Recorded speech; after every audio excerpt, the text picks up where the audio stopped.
Hi everyone, and welcome to the accountability vlog for this week. This week I kept it pretty short and simple because I have company coming in, I have a whole bunch of stuff going on. So I wanted to keep it something manageable, right? And the main thing I wanted to work on this week was just getting my photography stuff that I talked about previous video up, right? Just getting that done, getting it ready to go, getting it so that it is a working funnel and getting that done.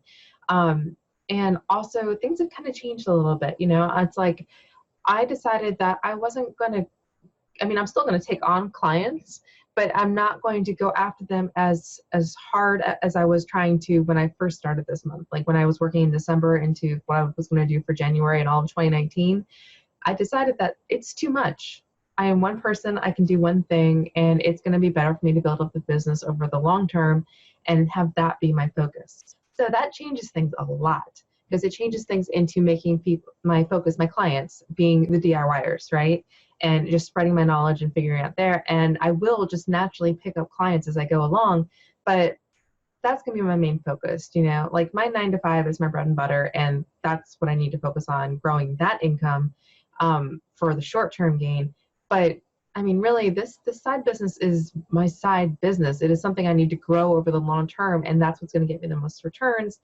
And the way to grow my YouTube channel, the way to grow my email list, the way to grow all that stuff is going to be DIYers. It's not going to be my networking clients, like getting my regular website custom designs, all that stuff. That's going to happen through regular networking. And that is a completely different world than all these other goals that I have that I wanted to accomplish. So my focus for Creation Depot for 2019 has changed a little bit in that it's going to be DIYers, which means getting technical videos out, which means getting like helpful things out, like, what do you need to have on your about page? What do you need to have on this? Stuff that a regular business could use, but it's going to be targeted towards people that are trying to do this themselves. Because frankly, there are so many ways that people can make a website, but people struggle with the marketing and the setting up and the follow through. And that's probably where I would step in and be like, hey, I can help you out with that part, right? And that's how I would get regular clients. So that changes things a lot. So I went through it and I worked out what keyword phrases I need to work on, what niches I could have on YouTube.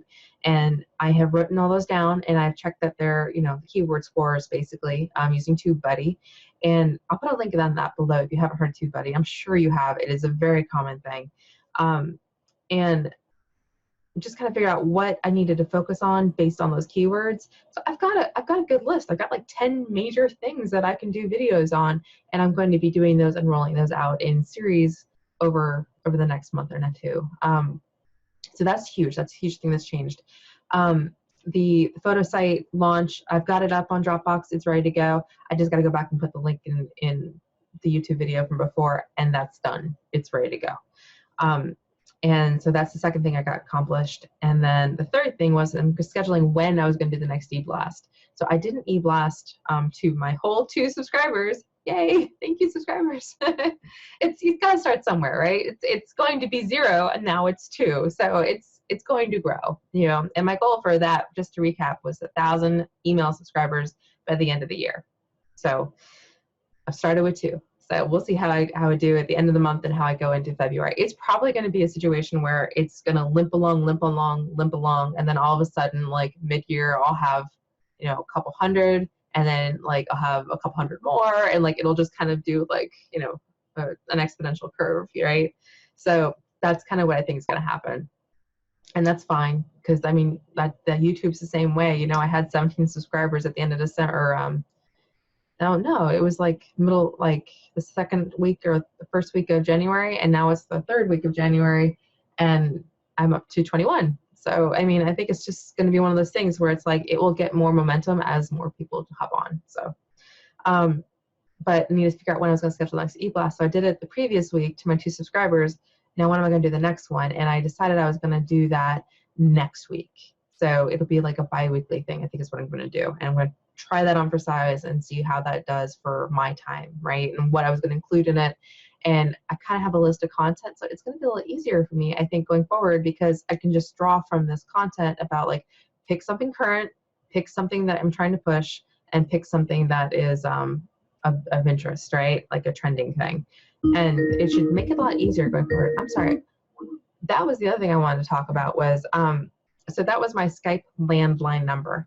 And that was the other thing I wanted to mention is that I have gotten so many spam calls. I mean, I'm not kidding. It has gone up to like 5 to 6 a day.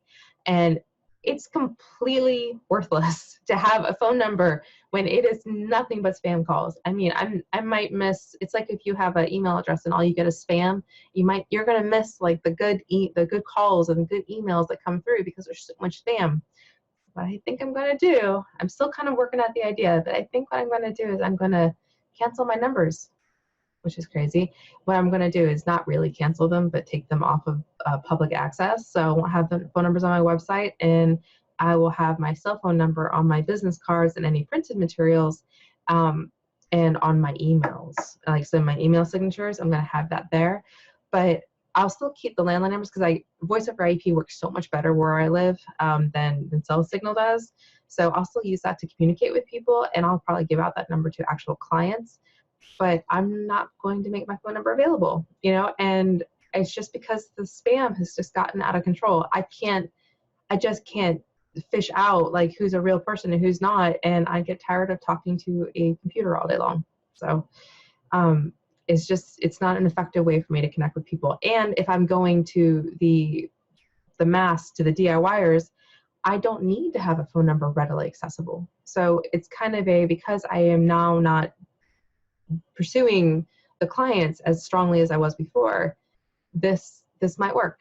This might work, not having a phone number listed, which is going to be weird.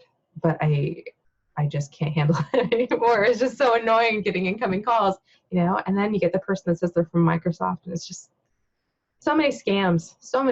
It's just not worth the time. So I'm going to take my phone number off and try. I mean, most people want to text me or email me anyway, so I'm just going to use that, and then I can use my filters through that and not make it not so bad.